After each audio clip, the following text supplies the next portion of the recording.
आज मला आनंद आहे की माननीय मुख्यमंत्री महोदय यांच्या अध्यक्षतेखाली माननीय शिक्षण मंत्री महोदयाच्या उपस्थितीमध्ये आणि बाकी काही आमदारांनी या शिक्षक संघटनेच्या उपस्थितीमध्ये आज सह्याद्रीला बैठक पार पडली आणि त्या बैठकीमध्ये अतिशय चांगला निर्णय झाला।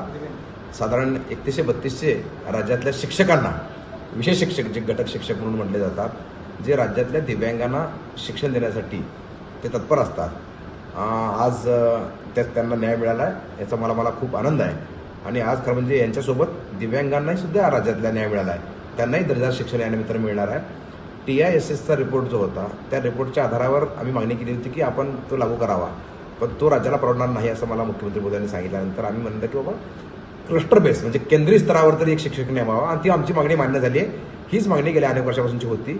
आज मला आनंद आहे, साधारण राज्यातल्या 3105 जवळ 3200 शिक्षकांना यानिमित्त न्याय मिळाल्याचा आनंद मला यानिमित्त आहे। सर, आपण पाहिलं की कुठलीही योजना किंवा एखादी नवीन योजना अंमलात आणण्यासाठी आझाद मैदानावर मुंबईत आंदोलन झाले आपल्या अनेक पाहायला मिळाले, मात्र तुम्ही सातत्याने उपमुख्यमंत्री देवेंद्र फडणवीस असो किंवा मुख्यमंत्री एकनाथ शिंदे यांच्याकडे पाठपुरावा करून विना आंदोलन याला यश मिळालेलं आहे, कशा पद्धतीने बघता? नाही, मी आंदोलन बरेच दिवस केलेले आहेत, माझ्यासोबत आल्यानंतर ह्याला आंदोलन गरज वाटली नाही असं वाटतं मला।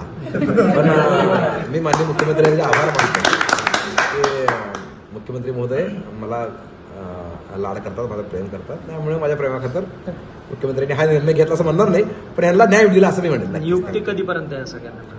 2 महिन्याच्या आत सगळ्यांना नियुक्ती मिळून जाते, 2 महिन्याच्या आत।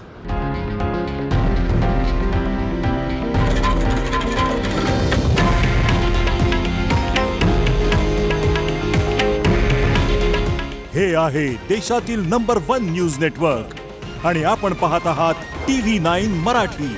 काळजी तुमची, हित महाराष्ट्राचं।